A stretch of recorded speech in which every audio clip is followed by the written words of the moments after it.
बिहार विधानसभा चुनाव से पहले एक बार फिर एसआईआर को लेकर सियासी संग्राम छिड़ चुका है। एसआईआर को लेकर एक बार फिर विपक्ष सरकार और चुनाव आयोग पर सवाल उठा रहा है।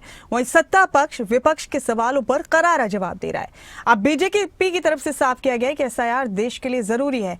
वोट काटने की बात पर विपक्ष भ्रम फैलाने का काम कर रहा है।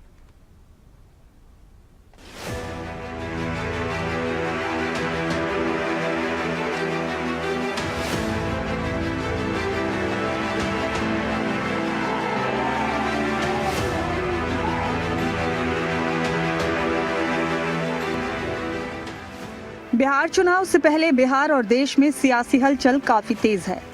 एसआईआर का मुद्दा हो या फिर विकास की बात, सभी को लेकर वार पलटवार का दौर जारी है। बिहार विधानसभा चुनाव से पहले एसआईआर को लेकर पहले भी विपक्ष केंद्र सरकार को घेरता हुआ दिखाई दिया है।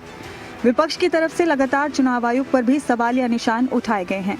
बिहार चुनाव में खुद राहुल गांधी ने एसआईआर के मुद्दे पर यात्रा तक की है। अब एक बार फिर से बिहार विधानसभा चुनाव से पहले एसआईआर पर सियासी बयानबाजी तेज हो गई है। विपक्ष की तरफ से एसआईआर के मुद्दे पर बीजेपी और चुनाव आयोग की साठगांठ को षड्यंत्र करार दिया गया है। सबसे पहले शक यहाँ पैदा होता है, इलेक्शन कमीशन कहता है कि एसआईआर पूरे देश के अंदर इम्प्लीमेंट करेंगे। विपक्ष को बहुत सारे एतराजात हैं, लेकिन भारतीय जनता पार्टी इसको क्यों सपोर्ट करती? एसआईआर में जो वोट्स डिलीट किए जाते हैं, इसका मतलब है कि उन वोटों का ताल्लुक विपक्ष से होता है। इसीलिए Bharatiya Janata party election commission के साथ खड़ी है। और इसीलिए मैं बार बार कहता हूं कि इलेक्शन कमीशन और बीजेपी और उसकी सरकार एक बड़ी साजिश में शरीक हैं। एसआईआर से कोई आपत्ति नहीं है, ये एक प्रक्रिया है, लेकिन एसआईआर के माध्यम से वोट चोरी करना या किसी भी देश के नागरिक को वोट के अधिकार से वंचित रखना ये उचित नहीं है। और बिहार में एसआईआर के माध्यम से कई खामियां पकड़ी गई थी, जिसका प्रमाण भी दिया गया था। तो चुनाव आयोग को निष्पक्षता से देश में चुनावी प्रक्रिया पूरी करनी चाहिए। किसी के पक्ष में चुनाव आयोग अगर सरकार के पक्ष में काम करता हुआ नजर आएगा तो इसका प्रतिकार विपक्ष करेगा। चुनाव आयोग की तरफ से एसआईआर को पूरे देश में लागू करने की बात कही जा रही है। चुनाव आयोग के इस फैसले का बीजेपी ने स्वागत किया है। साथ ही बीजेपी नेताओं ने विपक्ष के सवालों पर करारा प्रहार किया है।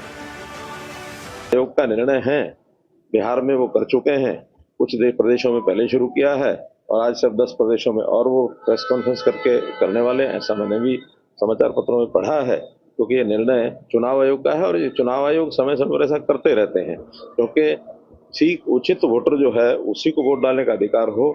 जो इलीगल वोटर कहीं दर्ज भी हो गया तो उसको खत्म निकालना, ये देश के हित में है, समाज के हित में है, हमारे डेमोक्रेसी के हित में है। इसलिए जनतंत्र को अगर बनाए रखना है तो इस प्रकार से जो गलत ढंग से वोट बन गए हैं उनको समय समय पर निकालना, हटाना, ये चुनाव आयोग के तंत्र का काम है। एसआईआर करने के निर्णय का चुनाव आयोग का मैं स्वागत करता हूँ। आज एसआईआर इसलिए आवश्यक हो गया क्योंकि वोटर लिस्ट में बड़ी मात्रा में अवैध रूप से भारत में रहने वाले लोग या जो लोग जिनकी मृत्यु हो गई है या ऐसे लोग जिनके 2 वोट बन गए हैं या बड़ी संख्या में ऐसे लोग जो अपना स्थान छोड़ करके चले गए हैं, इस प्रकार के लोग हालांकि पात्रता नहीं रखते हैं तो भी वोटर लिस्ट में इनका नाम है।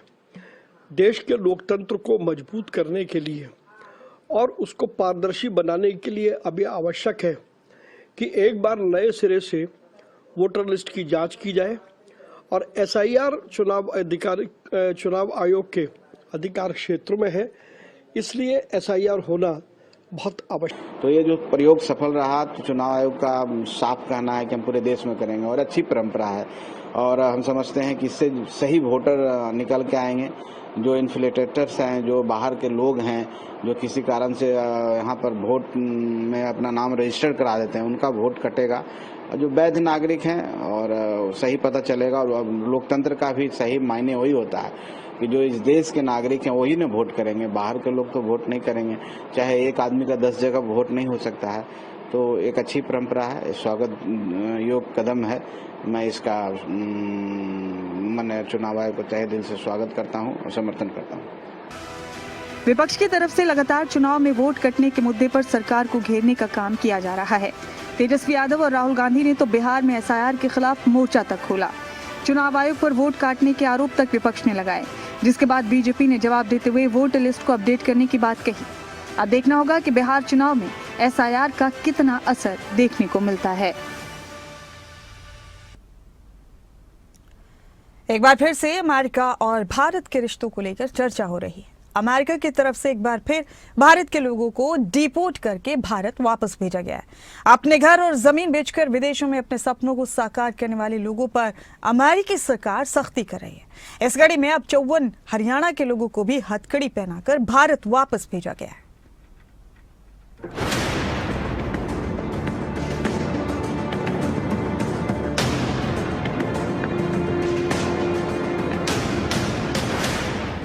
एक बार फिर से डंकी रूट के जरिए विदेश गए युवकों को डिपोर्ट करने का मामला सामने आया है। अमेरिकी ट्रंप सरकार ने भारत के लोगों को फिर एक बार डिपोर्ट किया है। इन लोगों में से तकरीबन 54 लोग हरियाणा के रहने वाले भी हैं। रोजगार की तलाश में फर्जी तरीके से अमेरिका गए लोगों को वहां की सरकार ने गिरफ्तार कर कुछ दिनों तक जेल में रखा और उसके बाद बेड़ियों में बांधकर भारत डिपोर्ट कर दिया। हरियाणा के कई जिलों से लोग विदेश गए थे, जिनके सपने टूटे अब टूट गए हैं।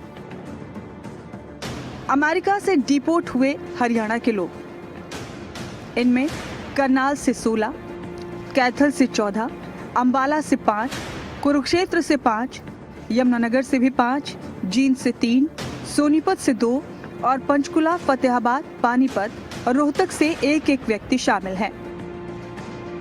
अमेरिका से दिल्ली लौटे लोगों को पुलिस ने घर वालों को सौंप दिया है। कैथल से कई लोग 2024 में अपने घर और जमीन बेचकर अपने सपने पूरे करने गए थे। कैथल के तारागढ़ निवासी एजेंट के खिलाफ कार्रवाई की मांग कर रहे हैं। अमेरिका से अपने घर वापस आए लोगों ने एजेंट पर कार्रवाई की मांग की है और अपनी आप बीती भी बताई। वहीं कैथल के डीएसपी ने लोगों से गलत तरीके से विदेश न जाने की अपील की है। सर पैसे तो सर 45 लाख के लग गए सर। और जो सर आगे मान लो बॉर्डर क्रॉस हो उसके बाद भी बॉन्ड वगैरह की अपील करी, डाला भी चलो कोई नहीं, धक्के तो खा लिया, भाग गई सेट हो जाए। तो आगे भी सर साइलम भी डाली, सब कुछ दिया सर। जो वो थी सर रिपोर्ट, जो डॉक्यूमेंट वहाँ फिल करना था वो सब फिल किए।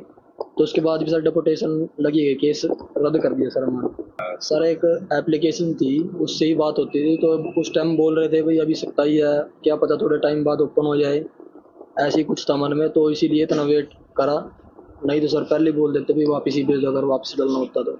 भाई वो किसी रास्ते से, डोंकी के रास्ते से तो बिल्कुल भी ना जाए। बस मैं तो हाथ जोड़ के यही कहूँगा, डोंकी के रास्ते से बिल्कुल भी ना। कैसा बर्ताव किया गया खाने को? नहीं, वहाँ की गवर्नमेंट ने भी अच्छा बर्ताव किया है, कोई बुरा बर्ताव नहीं किया। लेकिन जो सलूक, बुरा सलूक मेरे साथ हमारे एजेंटों ने किया है, उन्होंने पहले 42 लाख रुपए में बोला था कि अमेरिका पहुंचा देंगे, लेकिन फिर उन्होंने रास्ते में मुझसे ग्वाटामाला 6.5 लाख रुपए और मैक्सिको सिटी 6 लाख रुपया, फिर उसके बाद 2,85,000 रुपये तिजवाना बॉर्डर कदवाने का लिया। लेकिन उन्होंने मुझे एरिजोना बॉर्डर कदवाया, लेकिन फिर भी मैं अमेरिका में एंट्री नहीं कर पाया। 14 महीने जेल काट कर वापस आ गए मैं अपना। ये 14 लोग डिपोर्ट होके यहाँ पर दिल्ली से यहाँ पर कैथल आए हैं और दिल्ली से ही इनको लेके आई पुलिस। जो 14 यहाँ पहुँचे उनमें 13 के खिलाफ तो नहीं निकला, लेकिन एक के खिलाफ एक्साइज एक्ट का मुकदमा 2022 वर्ष का दर्ज हो रखा है, जिसमें उसने कोर्ट से जो अपीयरेंस है वो उसमें अपीयर नहीं हुआ। उसके अभी वो कुछ भी ज़्यादा डिटेल डाइवल्ज करने के लिए तैयार नहीं है। वो सोच समझ के बताने के लिए कह रहे हैं, लेकिन कुछ लोग तैयार नहीं हैं। केंद्रीय मंत्री मनोहर लाल ने भी गलत तरीके से बाहर ना जाने की अपील की है। साथ ही केंद्रीय मंत्री मनोहर लाल ने साफ किया कि लोगों को भारत में ही रोजगार देने के लिए सरकार काम कर रही है। ये जो रूट टंकी रूट है ये युवकों के लिए भी ठीक नहीं है, परिवारों के लिए भी ठीक नहीं है। हालांकि मुझे पता है कि इसकी आलोचना लोग करते हैं। हम चाहते हैं युवकों को रोजगार मिले, उनकी कौशल, उनकी शिक्षा ये बढ़कर के हो, लेकिन जहां भी कहीं विदेश में जाना है विधिवत तौर तरीके से जाएं। हम उसमें पासपोर्ट बनाने में भी उनको सुविधा देते हैं, उनको वीजा लेके देने में भी सुविधा देते हैं, और वहाँ प्लेसमेंट में भी अभी फॉरेन कोऑपरेशन डिपार्टमेंट हरियाणा सरकार में जब हमने बनाया था उसके माध्यम से इससे पहले भी काफी बड़ी संख्या में लोग रोजगार के लिए जा चुके हैं। अभी भी और से रिक्वेशन आई हुई है। बहुत से केयर टेकर इनकी आवश्यकता है, ड्राइवर्स की आवश्यकता है, तरह तरह की आवश्यकताएं वहाँ काम की पड़ती रहती हैं। मैं स्वयं विदेश में एक बार दुबई ऐसे जो एजेंट्स हैं जो विधिवत तौर तरीके से लोगों को लेके जाते हैं उनसे मेरी मीटिंग भी हुई थी, और हमें उन्होंने कहा था कि हम देश भर से 1 लाख लोगों को यहाँ लाने के लिए तैयार हैं। शर्त यही है कि विधिवत तौर पर वो जाएं, बिना तौर तरीके से जाएंगे तो हर देश अपने अपने तरीके से काम करता है। अब हम अगर मान लो देश में इलीगल जो नागरिक हैं जो घुसपैठ करके आए हुए हैं उनका विरोध करते हैं, हर देश ऐसा करेगा। अमेरिका की तरफ से पहले भी भारतीयों को डिपोर्ट करने का मामला सामने आया है। केंद्र की मोदी सरकार और हरियाणा की सरकार लगातार लोगों को डंकी रूट के जरिए विदेश न जाने की अपील कर रही है। हरियाणा सरकार की तरफ से तो ऐसे गलत तरीके से लोगों को विदेश भेजने वाले एजेंटों के खिलाफ सख्त कार्रवाई की जाती है। हरियाणा विधानसभा में इसे लेकर एक बिल भी लाया गया था। ब्यूरो रिपोर्ट, खबरें अभी तक। अमेरिका से